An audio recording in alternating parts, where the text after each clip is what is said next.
Hi, and welcome to The Working Songwriter, the show where today's best songwriters come to talk shop. I'm your host, Joe Pug. Each episode here, we host a distinguished guest, and we ask them to go deep on their inspiration, on their process, on the general ups and downs of making a life in music. So, whether you're a grizzled veteran trying to revamp your screamo career as a silver-templed roots music artist, or else a scrappy upstart trying to revamp your high school backpack rapping group as an art school noise project, this is your show, because ultimately it is what every writer seeks most, an ironclad excuse to put off actually writing.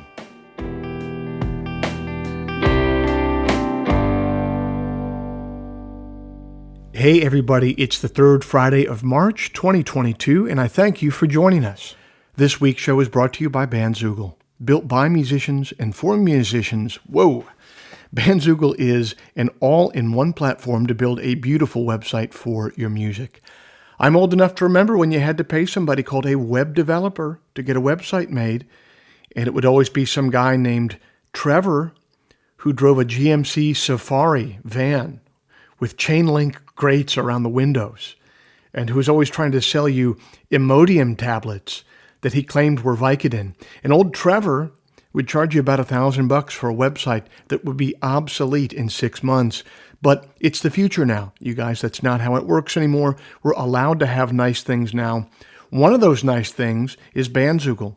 Bandzoogle powers the websites of tens of thousands of musicians around the world, from weekend warriors to Grammy winners.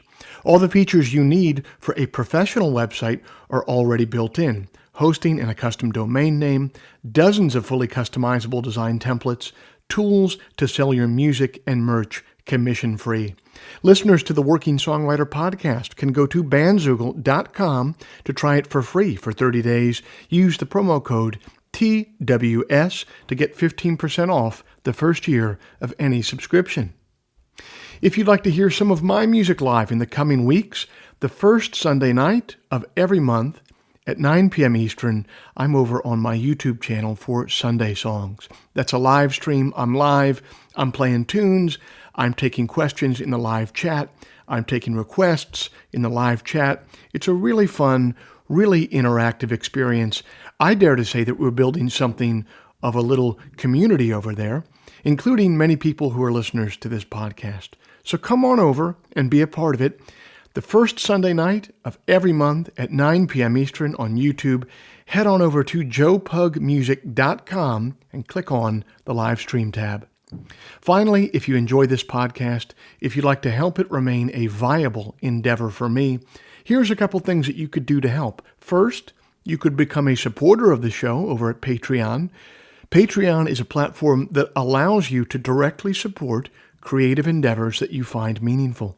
You just head to their site, Patreon. You search for The Working Songwriter, or you search for my name, and then you sign up to kick in a few bucks every month for the show. Think of it as a voluntary subscription, a subscription that you certainly don't have to pay for, but that you choose to pay for because you dig the show and because you won't miss a few bucks at the end of the month. If just 1% of our listenership would kick in the price of a cup of coffee every month, it would make an immense difference. So thank you to everybody who's taken the time, energy, and money to do that, frankly. If you're not in a place where you can contribute in that way, I totally get it. You can still help out the show in a couple ways that are entirely free. First, you could leave us a rating in the iTunes store, or second, you could simply tell a friend about the show. The simple math on those two things is that they will help me much more than they will be a pain in the ass for you. Okay, I'll end all the harassment there. I hope you dig this week's show.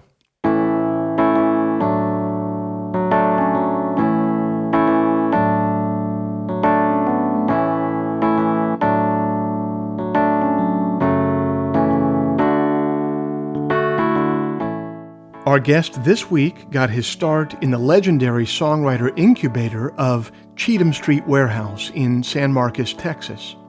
Paul Cauthen was born in Texas to a long line of preachers in the Church of Christ. He began his career in music with a group called Sons of Fathers before striking out on his own critically acclaimed solo career. He's toured with Eric Church, Hank Williams Jr., Ryan Bingham, Elle King, Cody Jinks, Chris Christopherson, and many others. He's performed at the Grand Ole Opry. He records for Nashville independent label Lightning Rod Records. His new album, Country Coming Down, is due out April 1st of this year. NPR says that he is eschewing country tropes with genre-defying work. The Austin Chronicle wrote of his sophomore album, Room 41, that he writes a new chapter in the country soul book as his idiosyncratic and gravelly smooth baritone rides grooves that get on the good foot beneath the twang. No Depression said of that same album that Room 41, in all of its unflattering, self-destructive, existential crisis glory, is Cauthen's masterpiece. I got a chance to talk with Paul on the phone this week about his journey so far. Dude, I've been following your music for forever because the first time I heard of it, my wife played music down in Texas, and 10 years ago, she came back from the Cheatham Street Warehouse, and she was like, there's this group down there that's being sued by Beck. And I was like, what the hell? That was a cluster fuck, my friend. When you're putting all your nickels together to try to print a record, and you finally get all your money together and you pay for artwork and all this stuff, and you're all independent, and you spend all your load on 1,500 to 2,000 CDs at the time, that right when you release them, take them all to radio, promote to radio, got them all out, is Beck and Cauthen. Then we get a cease and desist from Beck's camp out of Rockefeller Center in New York. We're like, oh, fuck, So that stopped, and that kind of it's kind of like, it's the story of my career. Like, that's one thing. Like, if there's the one thing that you did wrong, like every little thing that you could do wrong, like how about just forget about an ISRC code or all this other shit? I've forgotten all of it. Yeah. So that's the only way I learn is to fuck it up. Yeah, no big deal with the ISRC code. It's the only thing that gets you paid when the shit gets paid on Spotify, right? Yeah, so those are pretty pertinent. But, who the hell needs a code, man? All I wanted to do was sell CDs, right? Hell yeah. At the time, man, I made good money on CDs. I kind of miss CDs in a way. And, anything that'll put a little gasoline in the old van or the bus or whatever the hell you're riding in, or pay for a flight, whatever. I'm down. Now, that scene that you were in when you got the note from Rockefeller Center from Beck, you were playing down at Cheatham Street Warehouse, Kent Finlay's place. How did you end up down there? And can you kind of describe the scene at the start, getting started there playing music? Well, David Beck, son of Bill Whitbeck from Robert Earl Keen's band, the bassist,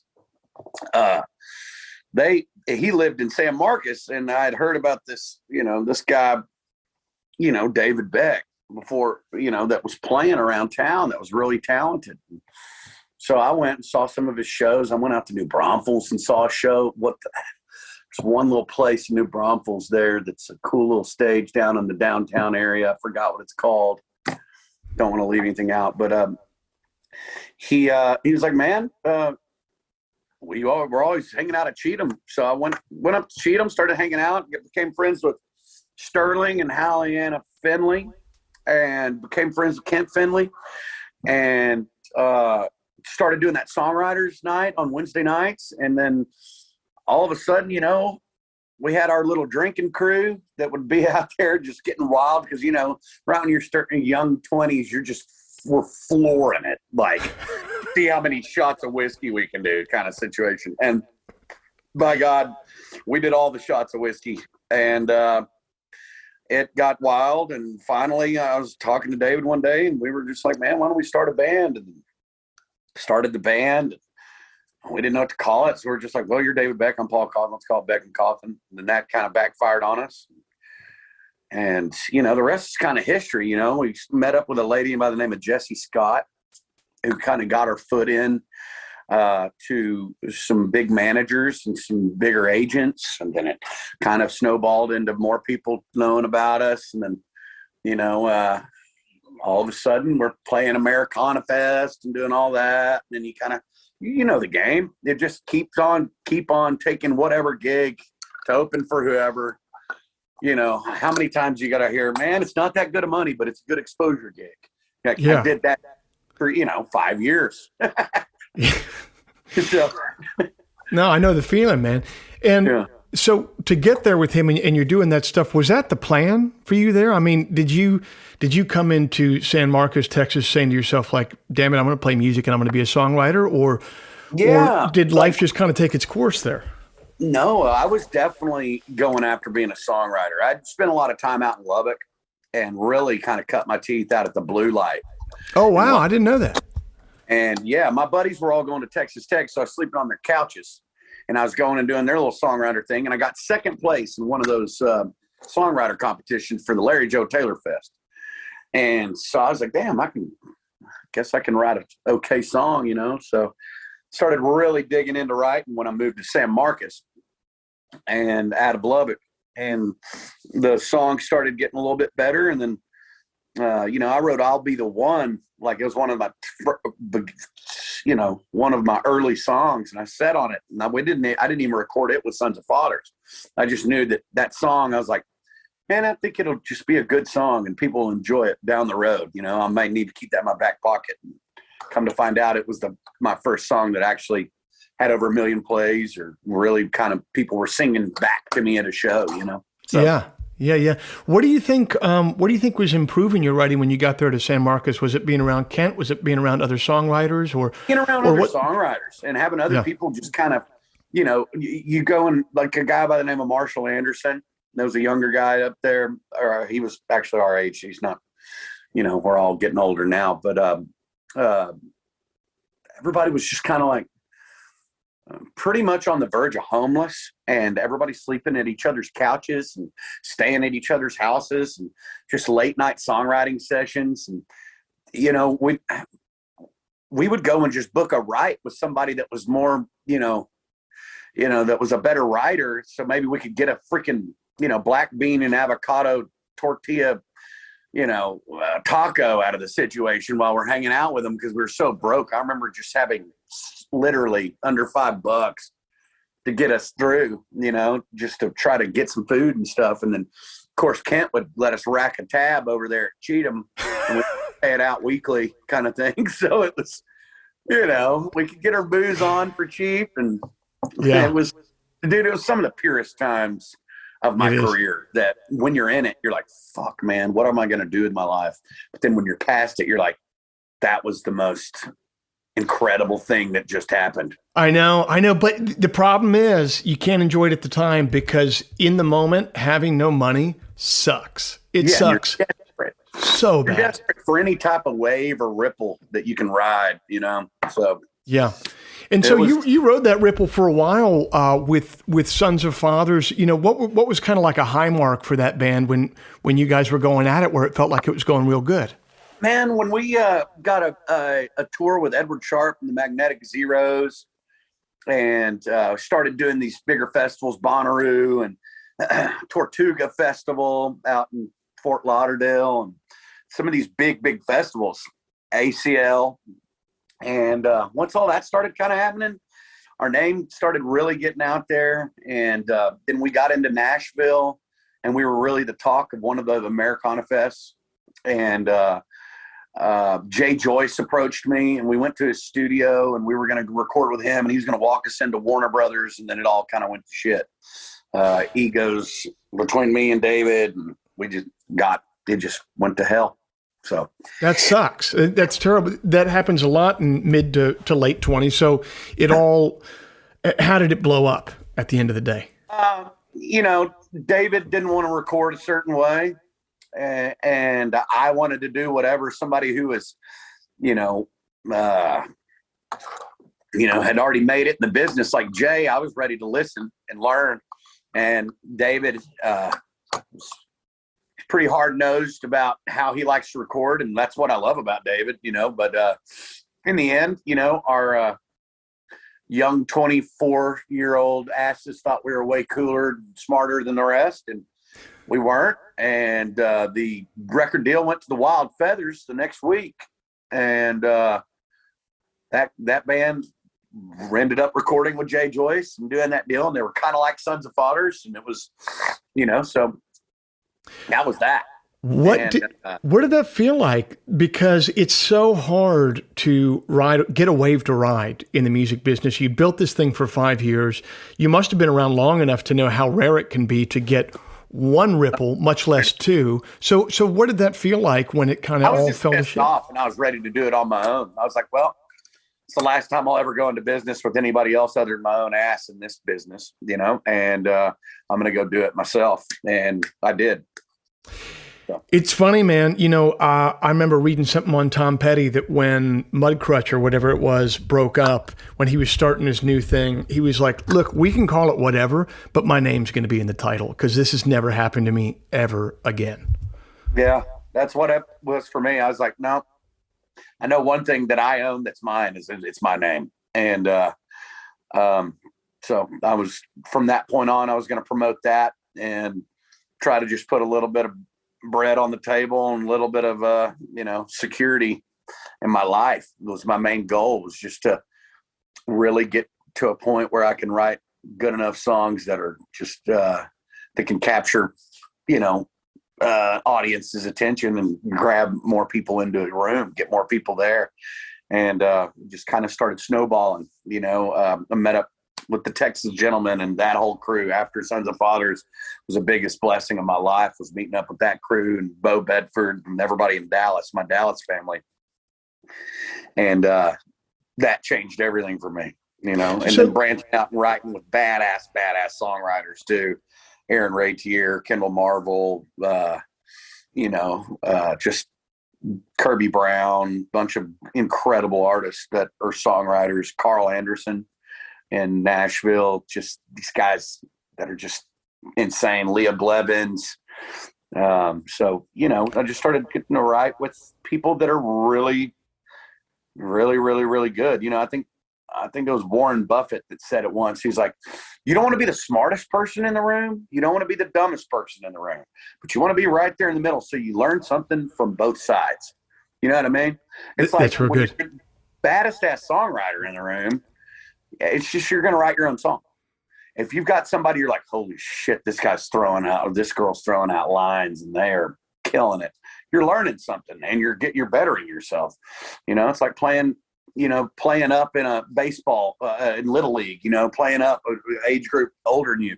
Usually right when you get into high school, you're going to be a little bit saltier of a baseball player because you've been playing with kids that are a little bit stronger and bigger your whole life, So that's kind of what I did with songwriting, and it just kind of escalated into more comprehensible songs to the masses per se.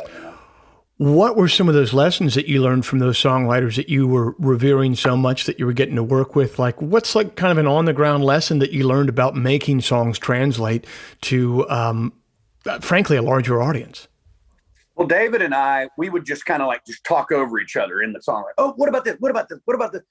Let somebody in a co-write, especially, let somebody finish their thought, and hold on to what you have as an idea, and be sure to compartmentalize your idea as its own, away from the song, just to bring to the song to see if it can work, and be fruitful for the song.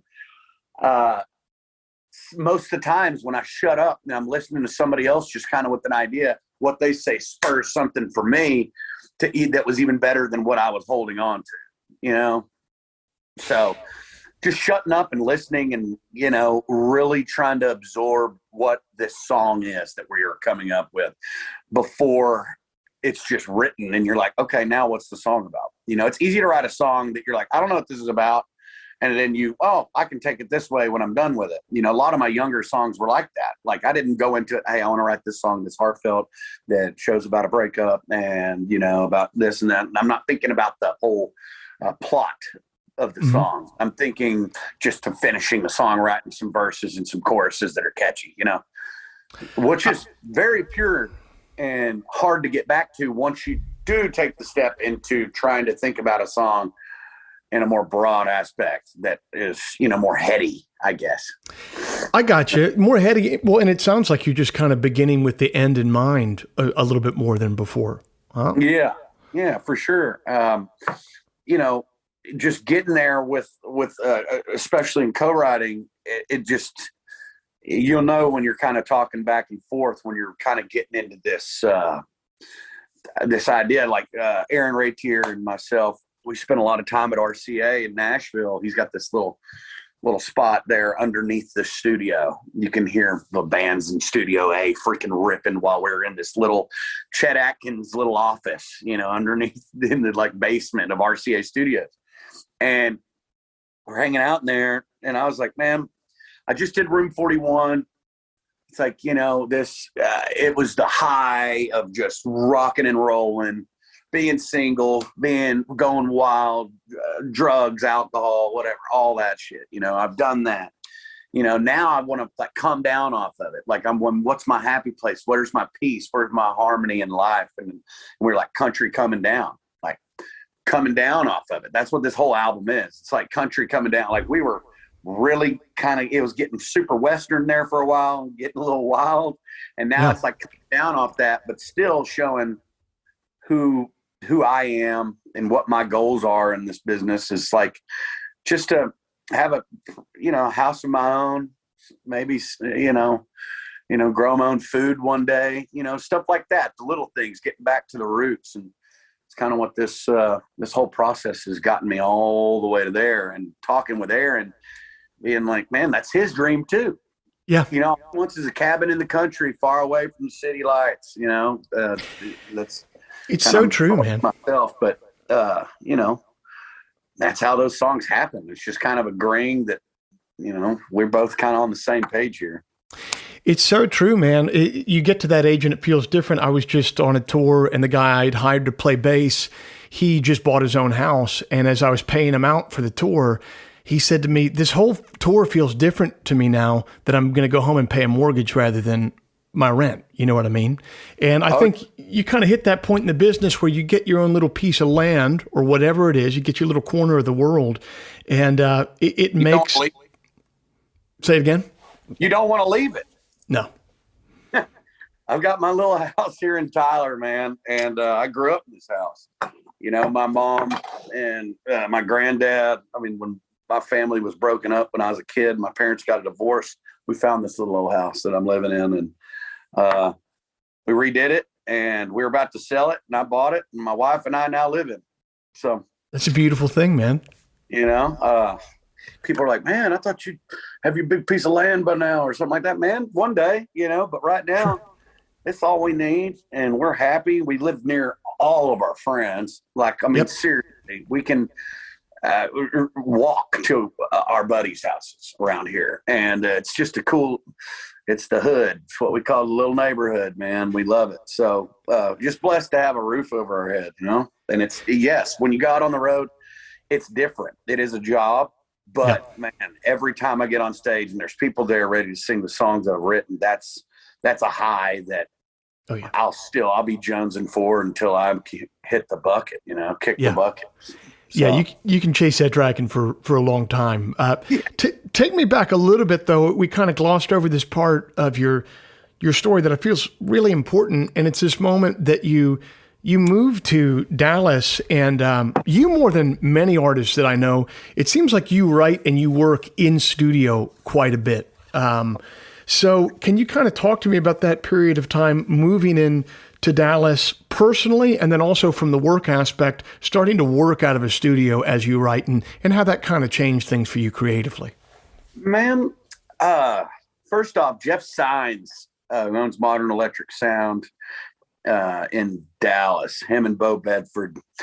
It was the first time, other than Lisa Fletcher and Freddie Fletcher, given Sons of Fathers kind of an open book to work at Arlen. I think we got 20-something days one time to where it was just like, here, you and Skiba and the crew up here can get some work done. We just took that and kind of fucked off a lot. We had parties, studio parties, thinking that we were, freaking some badass huge band or something that could afford what we were doing. Yeah. The second go around, after, Sons of Fathers imploded and all that stuff I've already learned from my mistakes, every minute counted at Modern. And the creativity just started flowing.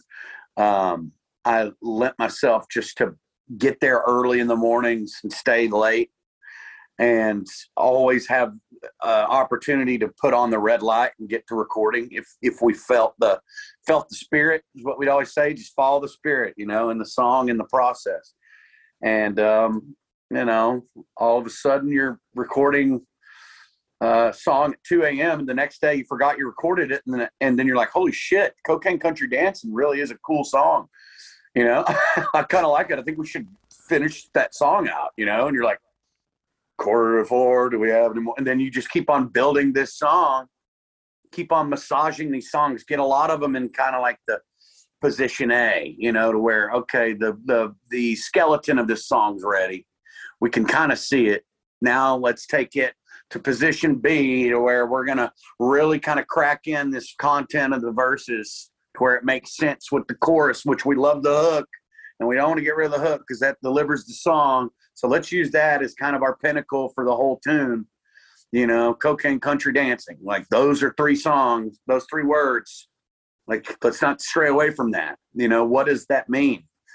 And so then you kind of dig further into it. And then all of a sudden my engineer's coming in. He's like, dude, I got this. I did this 1/4 to 1, 1/4 to 2, 1/4 to 3, 1/4 to 4. You're like, holy shit. Yes, perfect.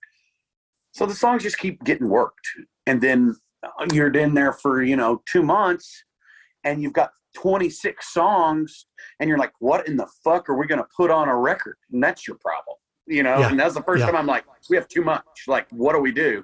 I've got this bluegrassy sounding album. I've got this rootsy record. I've got this gospel album. I've got this hip hop kind of 808 fearless sounding tracks that I think will scare my fans at this point, going from My Gospel, Have Mercy, to this, when we went into like Freak and all those tunes that are that just have a Notorious B.I.G. approach rather than a Townes Van Zandt approach. Yes. So it just happened. And it was lucky enough to be able to have freedom in the studio to really be able to do it like that. Well, it just makes the songs, in my opinion, translate to recordings so much better than, hey, I'm going to write this song on acoustic guitar at a coffee shop, and then 3 months later, we're going to put it to a click in a studio while I have 4 hours to be here, and I'm playing the drummer, $250. Yeah, what's crazy is, like, back in the old days, that's how it was. Especially Nashville. It was a quick turnover rate in all these studios. 3-hour, 2-hour blocks. They had 1.5-hour blocks. Where they'd come in there and come out. But now it's kind of reverted. I feel like in the 60s, it was all crunch time up into the 60s. And then right around the Beatles, when they saw what the Beatles could do with all this freaking studio freedom, holy shit, they're putting stuff in reverse and they're making this sound like this and they're exploring sonics. When that started happening, people were like, that's when, Chet Atkins and all these crew and A-Cuff and all these different guys were like, screw it, man. Let's double up twin fiddles and put it in, put it stereo and put some verb on it. And like, then all of a sudden you're getting into Jerry Reed in the 70s. And like, now he's doing like 3 guitar parts. And it's just like, songs and sonics. And that's how everything grows, by having that freedom in the studio.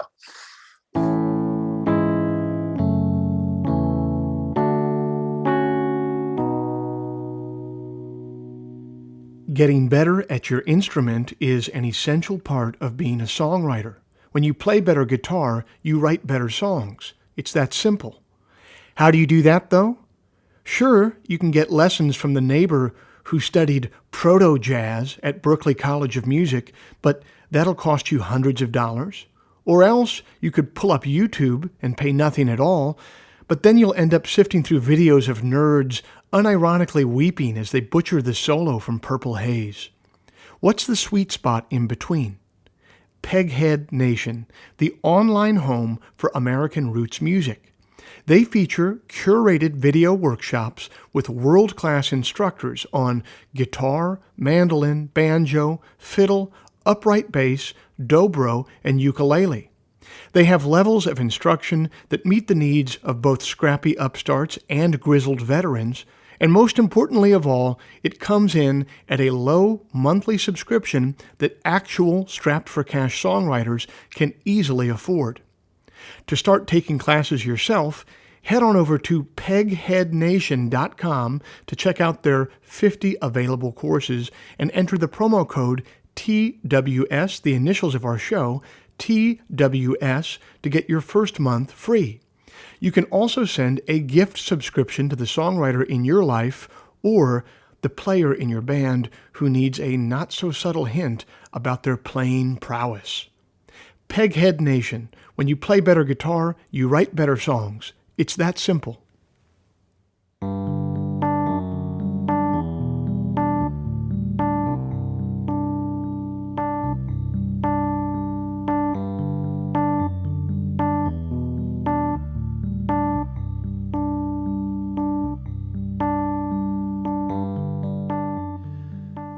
Paul's grandfather, who introduced him to guitar, had what sounds like a profound impact on his life. I had a grandfather who also had a profound impact on my life.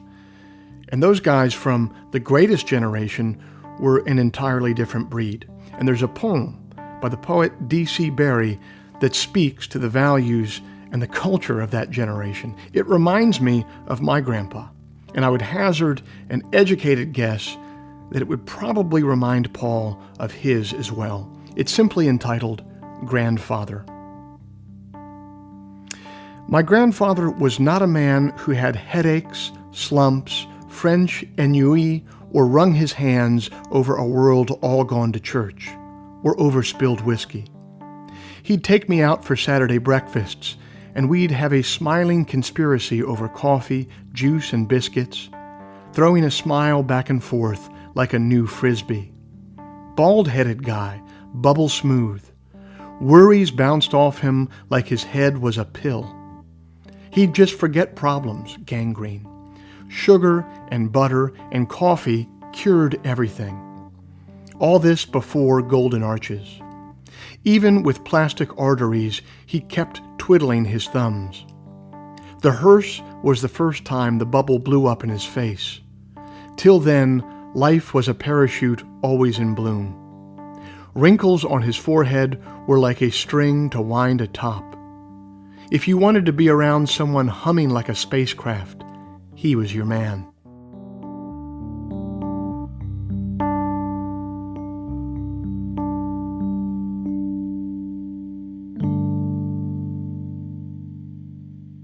What did you learn from that first go around on the business end that you took into this new one? How did you improve the business end of things for yourself? Man, you honestly have to start back with your voice, and an acoustic guitar. And that is the engine. And once that engine's well lubed and oiled, other people want to hop on that engine because it starts moving a little quicker. Then you get a bassist. Then you get, you start putting everything together. And what I learned, I wanted the lights. I wanted the tour manager. I wanted a bus. I wanted all that shit. Your overhead's everything. You know what I mean? And if you don't just peel it back and understand that people just want you behind that microphone and want the songs a lot of the time, you got to give them that and start saving some money to be able to afford everything else. You can't my dad says, don't put the cart before the horse, and I did for a long time. When we got our first, I remember when we made our first, we were in a festival in Billings, Montana. We broke $1,000 in merch. The first time we ever made $1,000 on merch. We blew through that 1,000, I think, at a Ryan Steakhouse, talking like a shithole, like buffet. We just went through there. Let's go, boys. All the soft serve you want, bud. Just like, so it's just like, you just don't act like you've got a fucking, a Lakers contract when you're still not even anywhere, don't put the cart before the horse. That's all I can really say. I mean, just kind of let the money happen, and you don't have to make everything relevant. You don't have to, okay, I'm making more money. Okay, let's just get a sprint on. Okay, making more money. Okay, let's just buy a bus. Okay, I'm still fucking broke. Still here, whether you're making $1,000 a night or up to 20 or 30, you can spend 20 or 30 with a lot of extra shit. Yes, you can. Really. So I don't know what it is about starting out, but you really, I remember when I started out, I spent a lot of money, and I overheard my dad once say to my sister, they came to a gig of mine, my sister who is in labor and about to give birth to her first child right now. Shout out to Monica, and God bless her. But I overheard my dad say to my sister at one point, I couldn't have been more than 25 or 26. He said to her, he goes, he didn't know I was listening. And he goes, Joe thinks he makes a lot of money. And I remember being devastated by that at the time, because I was like, hold on, I do make a lot of money. And then it's like, nah, man, you're grossing all right money for how old you are. Yeah, you're grossing, but like, what are you taking home at the end of the day? And at that time, I could have been, just changing oil at Jiffy Lube, and I could have been going home with more money. You know what I mean? Easily. And so, and it's still, you can bite off more than you can chew real fast in this business. And, you can collect a lot of debt. Like, I had some situations, man, where taxes got a hold of me, dude, from Sons of Fathers all the way. And I was in deep, and I just got out of all that shit during COVID. Actually, I dug myself out debt free. I mean, owed some car notes and a house note, but as far as credit cards and the Uncle Sam, who, when you're just scared you're going to open up your bank account and it's just going to be deducted from the United States government. Come on, you're just scared that that's going to happen any day. That was not a way to live. No. Get your accounting and your business in order, and make $1, try to save 30 or 40 cents. Try to spend the rest. That's like my dad's old saying. A lot of good, successful people. If you can save 30 or 40%, and you can screw off the rest, and you're going to be able to have some money. It really comes down to the percentages of what you're making after you pay everything. If you can just put this aside, during COVID or during some crazy shit or whatever hits the fan, you're gonna be able to muscle through it.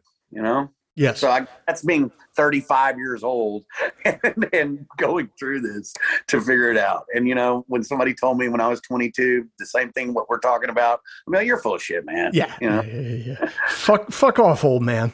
Yeah, exactly. Pretty much. Now, speaking of old man and speaking of family, I guess we did this whole interview backwards, but that's fine and well.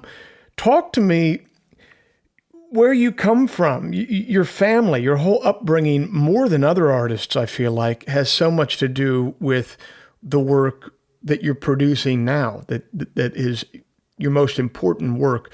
Talk to me a little bit about what music looked like in your household growing up. Well, my granddad was the song leader at a small church here in East Texas. And his twin brother was the preacher, and it was a congregation where they didn't have any instruments, and it was Church of Christ, so it's all a cappella. So sing loud, sing proud, sing for Jesus, pretty much situation for me growing up. And that's kind of how I got my loud, boisterous vocal, I guess, because we didn't have microphones to sing into. My granddad had a church of 300 or 400 people every Sunday. And I mean, it was a show, he would get out his legal pad early Sunday morning and, list out all the songs he was going to sing, and then put that in congruent with his twin brother's sermon and how they could link that together to really deliver. Wow. So wait, he had like a reservoir of songs that he would tailor to whatever the liturgy was for that given. Wow, that's pretty cool. So, and he would always rewrite like a fourth or a fifth verse to like a Tillet S. Tiddley hymn or one of these old hymns, and that's how I got into songwriting, because I'd watch my granddad would be like, I want this to finish this way. And so, there's a song called "The Wings of a Dove," and he he printed in the Heavenly Highway hymns. He went and got all the hymnals out of the church, and he went and he glued his verse in the back of the hymnal. And he said, "All right, y'all turn to the very back of this hymnal, and this is my version, and this is how we're going to finish it. We're going to sing the first and third verses," and he'd get his thing going, get his, singing just loud and proud. And they put me next to this guy by the name of Al Fuller, who was the lowest singer in the church, and he could sing bass. And my grandmother was always very adamant about me learning, not just the treble side, but the bass lines too, and being able to read both of the shape notes in a hymn book, in a hymnal. And so Al Fuller I learned how to really walk the low end with him, hearing it. And then all of a sudden I was singing in the choir pretty much at church, a vocal choir. It went from 4, went to a quartet to learn the harmony. And then you go to 8, and then you're in a 16 choir, and then it's a big 30 something, So you kind of graduate into these different singing choirs, and we'd actually do tournaments at the Sheraton Hotel in Houston, and all these conventions of all these Church of Christ people coming in together, and we would really kick ass. We were really good singers. Our crew was really good. I remember taking home the ribbons when we were kids, but that's how it all started, was the church, man. Power of the Lord. Now, I should know this, but shape note singing, in my mind, what that is there's different shapes for the notes, and that tells you what the 1, 4, 5, and 6, so no matter what key you're in, is that how it works? Or no, it's just, wherever, if a note's right here on the bars, mm-hmm.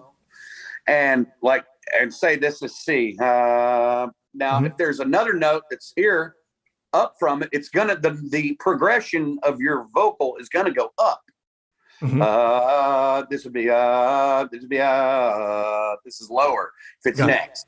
So reading the shapes and understanding your melody within, how it flows with the song, and then the timing's up in the top left. It'll say a 4, and or whatever, 3, 4, or whatever, halftime, and they'll have a pitch pipe. Yes. And that's how it would just start within whatever the pitch pipe. And what's funny is some song leaders would pitch it too high. My granddad never used a pitch pipe because he had perfect pitch. Oh, and but it'd be funny, when some song leaders would pitch one too high, and then you'd get to the high part of the song and everybody's just wrenching their guts to try to sing this part. That's when it can get awkward in a church, man. When everybody's just like, "It is well." Yeah. They can't sing it because they pitched it too high. I remember that. They've been, all right, let's start this one over. That one's way too high for anybody. All right, let's start it over. And they'd get the pitch pipe out and redo it. Go down. What a blessing that was, man, to have. I mean, surely you realize now, how unique that upbringing was, man. It's like you and a couple other 10,000 people in the United States, and that's it, man. That's really neat. Dude, it was a blessing. And I think about it every time I'm on stage. I think about my granddad every single time I approach a stage. He was a performer. He knew how to bring it home. He knew how to give the people what they wanted, and he knew how to sing, So it's just kind of, if I can just perform and bring it home, give the people what they want, pass the offering plate and move on to the next town. Yeah. Well, I mean, and obviously the offering plate is important, but besides the offering plate, what are your kind of deeper reasons for doing what you do? Obviously, we could infer what your grandfathers were, it being explicitly attached to the church, but what are your reasons besides the offering plate? And we all got to use the offering plate, but what do you think continues to draw this to you? I was called to do this, kind of like a preacher's called to be a preacher or whatever, I'm definitely a spiritual person. and I'm a believer. But I've said this before. My pulpit changes night after night, and I'm not breathing fire down with the Bible at my shows or at my church. My family, a lot of them were super conservative, and they don't like country as fuck and cocaine country dance and all these things, but that's good for the common people. There's bigger percentage of people that are around that kind of stuff and that kind of talk than there is people that know the Bible front to back. And I feel like that I can call people and I can reach to people that no church can reach to, because I'm not judging, because I've been there. I talk about it. I just try to let people find a place, at my shows, to feel better about themselves, or maybe they can cope with a problem that they have back in the real world. I think that shows, it turns into being in a fantasy because the vibe is so good and the music, and you get so involved in it that nothing else matters. And that's the beauty of my job. It can be a very peaceful, harmonious place. And, I just, I'm a preacher and more of a, in the darkness, I guess, Yeah. rather preacher in the light. Well, that's a really interesting thing about Christianity, that it kind of has these two sides. On the one hand, it's, you're called to be the salt of the earth, which is, that means a very small group of people that are supposed to keep the polity, healthy and well. But then on the other hand, you have the example of Christ himself, who did go out into the masses and who was talking to people who would effectively be into country as fuck or cocaine country dancing, Dude, Jesus, Jesus was the first rock star, man. Jesus didn't judge. He went out into the people, into the world, and he was adamant about his beliefs and tried to bring people into more of a peaceful way of living. Yes. And I'm not trying to be Jesus. I think we all strive to be somebody like Jesus. Let's get that right. But I'm not the chosen one. You know what I mean? Right. I'm just a regular old dude trying to just explain in my little time here that it's okay. Yes. We're going to fall short. We can be flawed humans and still be good humans.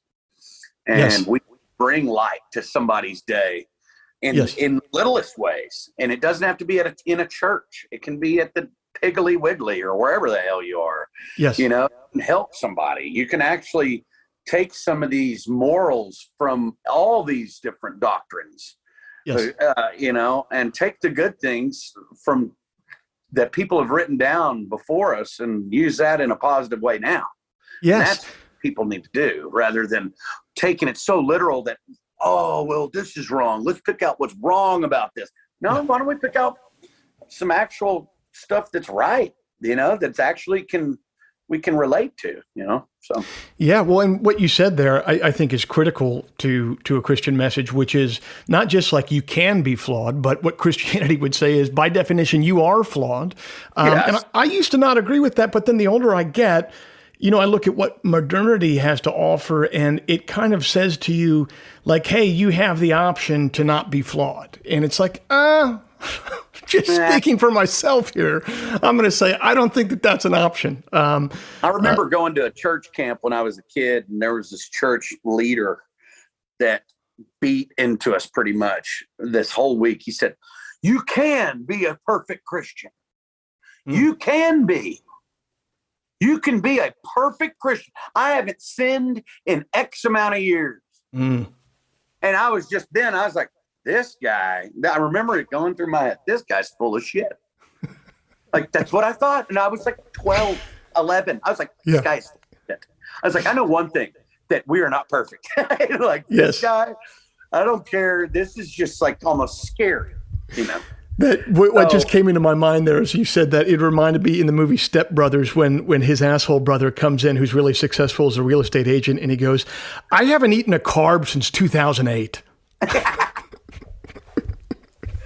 Oh man, that is so funny. But yeah, you know, I think what's wrong is being radical, you know, in this, whether it's being a Christian radical or being an atheist radical or being this or that. It's like not having an open mind to the other side of your belief. Yeah. That is a large percentage of mankind. You know, it's more than what your little bitty thought is, you know. So being closed off is kind of the problem, I think. Well, amen to that, I guess. Well, listen, man, I know you're about to get on the road and you're enjoying your time at home, so I'm going to let you go. Thanks for coming on to the show. I really appreciate it. Joe, thank you so much. I wish your sister the best. Thanks. Congrats on niece or nephew. It's going to be a little girl. All right. Yeah. Congrats, brother. Well, thanks, man. Take care, and thank you for your time, brother. Yeah. See you down the line, man. Peace. Peace, man.